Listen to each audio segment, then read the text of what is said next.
कक्षा 12 सामान्य हिंदी में अध्ययन की श्रृंखला में अयोध्या सिंह उपाध्याय हरिऔध द्वारा रचित प्रिय प्रवास से लिए गए अंश पवन दूतिका के 12 पद्य पढ़ा दिए गए हैं।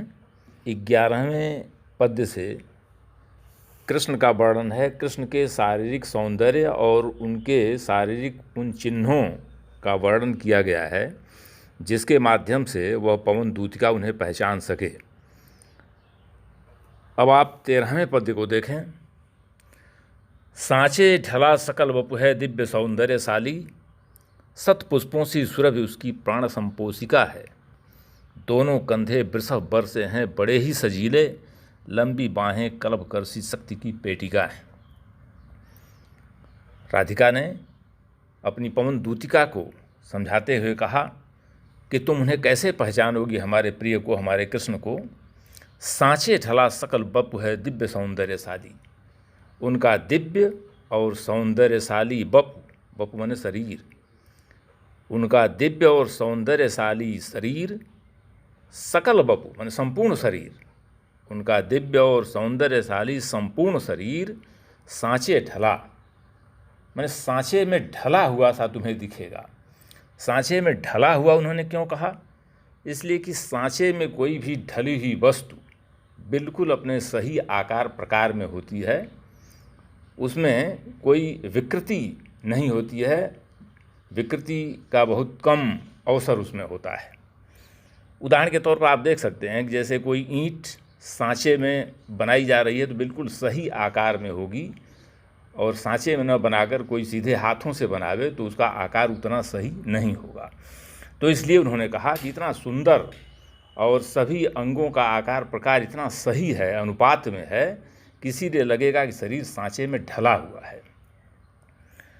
सत पुष्पों सी सुरभि उसकी प्राण संपोषिका है। और प्राण संपोषिका माने प्राणों का पोषण करने वाली जो प्राणवायु है, माने जो सांस ली जाती है और छोड़ी जाती है, प्राणों का संपोषण करने वाली वह प्राणवायु उनकी ऐसी है कि सतपुष्पों सी सुरभि माने सुंदर सुंदर फूलों की सुगंध उसमें भरी हुई है। माने उनकी सांसों में सतपुष्पों की सुगंध आती है। दोनों कंधे वृषभ वर से हैं बड़े ही सजीले, और उनके दोनों कंधे एक मजबूत कदकाठी के पुरुष के कंधे देखने में ही मजबूत और बड़े होते हैं। तो उन्होंने कहा कि दोनों कंधे वृषभ वर से, वर माने श्रेष्ठ होता है, वृषभ माने बैल या सांड को कहते हैं। दोनों कंधे वृषभ वर से हैं बड़े ही सजीले, उनके दोनों कंधे ऐसे पुष्ट और बड़े बड़े हैं कि मानो जैसे किसी कद्दावर सांड के कंधे हों। वर माने श्रेष्ठ होता है, लेकिन यहाँ वो कद्दावर और माने अच्छे किस्म के सांड से मतलब है, यानी कोई दुबला पतला सा सांड हो तो उसके कंधे बहुत अच्छे नहीं लगेंगे। इसीलिए उन्होंने कहा कि दोनों कंधे वृषभ वर से हैं बड़े ही सजीले, उनके दोनों कंधे इतने बड़े बड़े और सजीले हैं कि मानो जैसे लगता है कि किसी कद्दावर सांड के कंधे हैं। लंबी बाहें कलभ कर सी शक्ति की पेटिका है। पेटिका में होता है संदूक या बॉक्स। लंबी बाहें, उनकी लंबी लंबी बाहें, कलभ कर सी, कलभ का अर्थ होता है हाथी का छोटा बच्चा, माने हाथी के बच्चे को कलभ कहते हैं। और कर माने होता है हाथ, लेकिन हाथी और हाथी के बच्चे के पक्ष में कर का अर्थ सूंड से होता है, क्योंकि हाथी हाथों का काम सूंड से ही लेते हैं, तो इसीलिए उसको कर कहते हैं। तो लंबी बाहें कलभ कर सी शक्ति की पेटिका हैं। उनकी जो लंबी लंबी बाहें हैं वो किसी हाथी के बच्चे के सूंड के समान शक्ति की पेटिका है।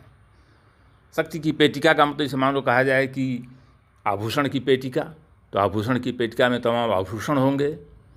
अनाज की पेटिका, उसमें अनाज होंगे।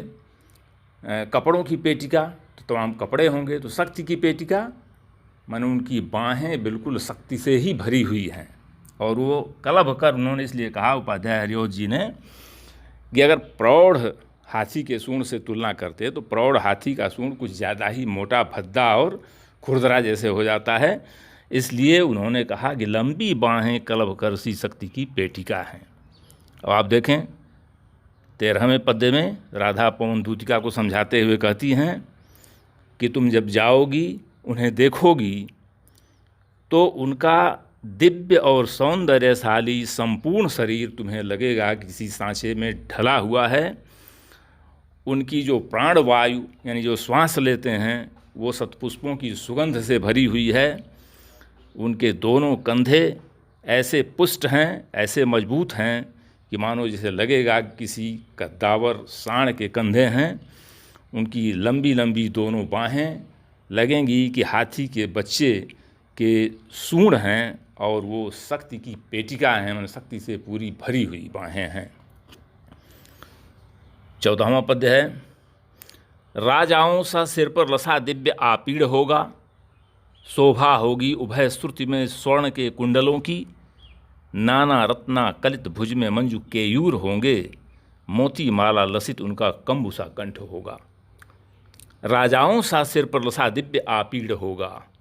आपीड़ का अर्थ मुकुट।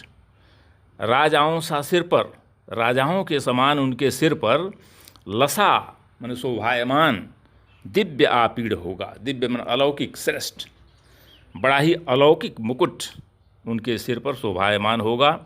शोभा होगी उभय श्रुति में स्वर्ण के कुंडलों की, और स्वर्ण के बने हुए कुंडलों की शोभा उनके दोनों कानों में तुम्हें दिखाई देगी, यानी दोनों कान में सोने के बने कुंडल लटक रहे होंगे।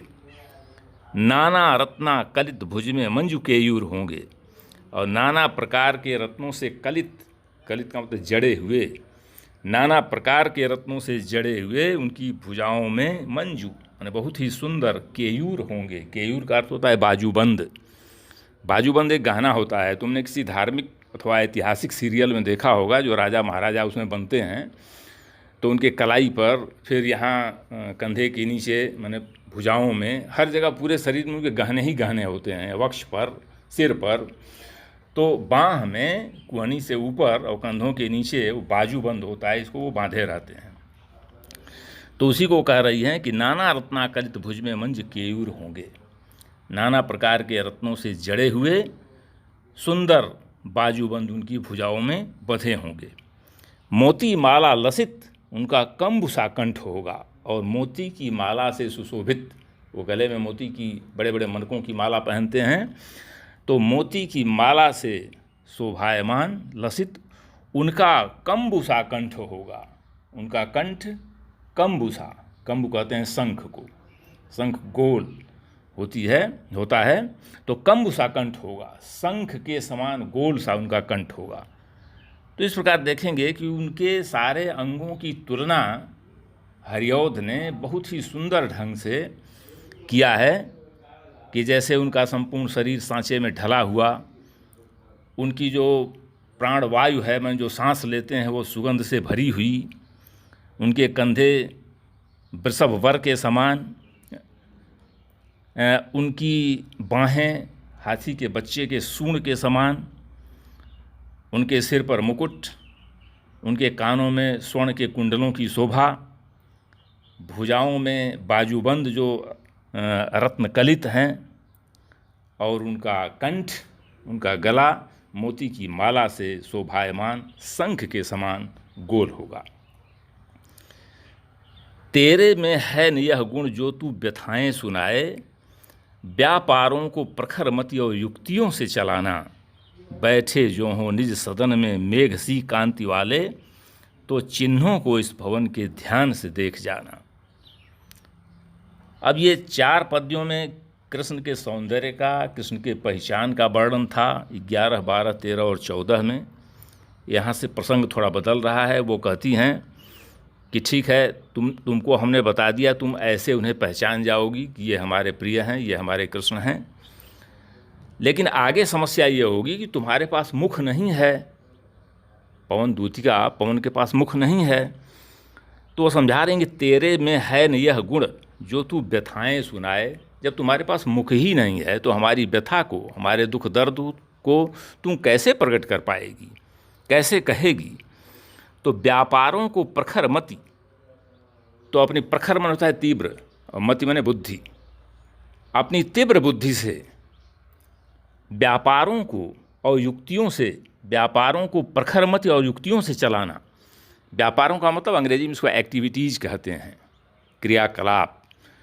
तो बताते समय जो क्रियाकलाप होते हैं, तुम्हारे पास मुख नहीं है जो तू हमारी व्यथाएं उन्हें सुना पाए, तो जो भी तुम्हारी क्रियाएं हैं, जो भी तुम्हारी एक्टिविटीज़ वहाँ होंगी, उनको अपनी तेज बुद्धि से और युक्तियों से, जो तुम्हारे पास उपाय हो, जो तुम्हारे पास कुछ ऐसा तरीका हो जिससे तुम उनको समझा सको, तो उससे काम चलाना। अब वो कह रहे हैं कि बैठे जो हों, वो स्वयं बता रही हैं कि अब तुम कैसे कैसे क्या कर सकती हो।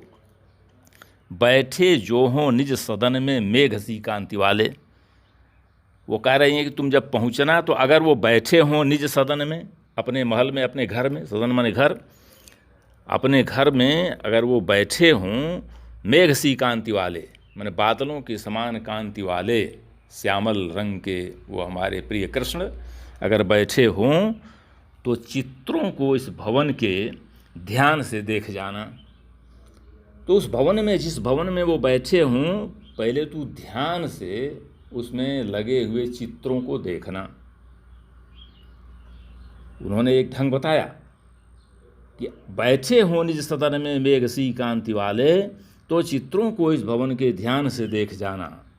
यदि वो मेघ सी कांति वाले अपने सदन में, अपने महल में, घर में बैठे हों, तो उस भवन में लगे हुए चित्रों को ध्यान से देखना। बस अब आज का पाठ यहीं समाप्त होता है।